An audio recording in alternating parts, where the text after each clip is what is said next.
Mến chào quý vị và các bạn đang quay trở lại với kênh của chúng tôi. Rất vui được đồng hành cùng quý vị với nội dung Hà Anh Tuấn tài trợ chi phí cho bé gái 2 tuổi ghép gan. Ca ghép gan kéo dài gần nửa ngày cho bệnh nhi Nguyễn Hồng Điệp, 2 tuổi tại Bệnh viện Nhi Đồng 2, thành phố Hồ Chí Minh đã khép lại thành công sau nhiều giờ căng thẳng của đội ngũ y bác sĩ. Trong phòng hồi sức tích cực, cô bé vẫn đang được theo dõi sát sao với chế độ chăm sóc đặc biệt hậu phẫu. Đằng sau ca đại phẫu ấy không chỉ là nỗ lực chuyên môn của các bác sĩ, mà còn là câu chuyện xúc động về tình phụ tử, sự chung tay của cộng đồng và hành trình âm thầm hỗ trợ trẻ em khó khăn của dự án Trồi Việt Nam do ca sĩ Hà Anh Tuấn khởi xướng. Hồng Điệp có hoàn cảnh đặc biệt khi mồ côi mẹ từ sớm.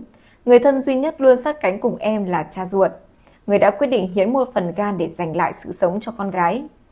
Theo các bác sĩ, đây là ca ghép gan phức tạp với thời gian phẫu thuật kéo dài liên tục trong nhiều giờ, đòi hỏi sự phối hợp chặt chẽ giữa nhiều ekip chuyên môn từ gây mê, hồi sức đến ngoại khoa và chăm sóc sau ghép.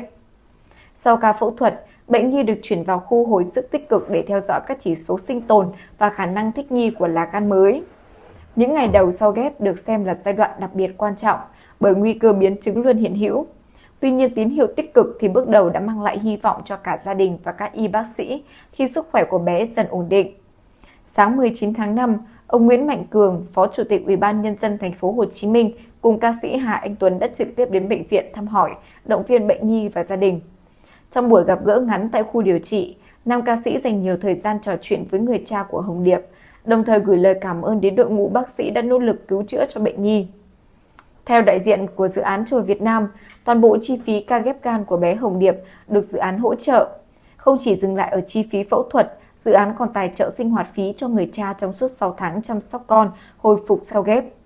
Đây được xem là khoảng thời gian vô cùng khó khăn với gia đình bệnh nhi, bởi sau ca đại phẫu, cả cha và con đều cần thời gian dài để hồi phục sức khỏe, trong khi nguồn thu nhập gần như bị gián đoạn hoàn toàn. Trong nhiều năm qua, chi phí ghép tạng vẫn là gánh nặng rất lớn với nhiều gia đình có hoàn cảnh khó khăn.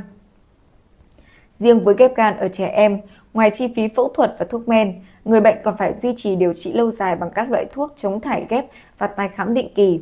Vì vậy, việc được hỗ trợ toàn bộ chi phí điều trị đã mở ra cơ hội sống rất quý giá cho bệnh nhi 2 tuổi.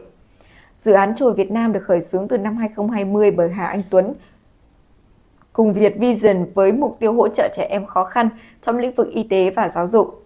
Thay vì hoạt động theo hình thức ngắn hạn hay mang tính thời điểm, dự án lựa chọn cách đồng hành dài lâu với trẻ em có hoàn cảnh đặc biệt trên khắp cả nước.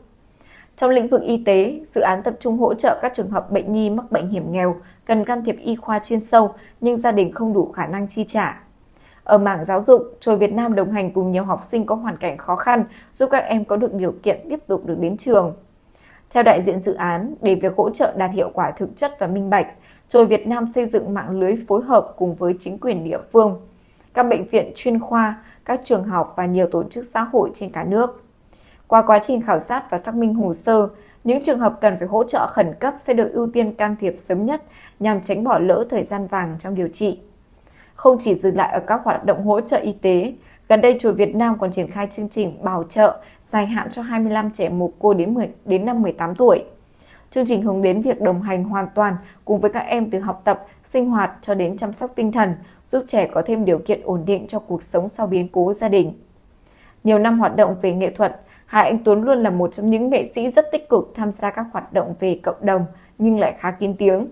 Nam ca sĩ cho biết anh không xem việc làm thiện nguyện như là một cách để đánh bóng hình ảnh cá nhân, truyền thông cho mình hay thu hút sự chú ý từ khán giả. Chia sẻ về quan điểm làm từ thiện, Hà Anh Tuấn từng nói anh chưa bao giờ mưu cầu thêm sự nổi tiếng từ các hoạt động xã hội. Vừa rồi là những thông tin mới nhất được cập nhật trên kênh của chúng tôi. Cảm ơn quý vị đã quan tâm theo dõi. Xin chào và hẹn gặp lại!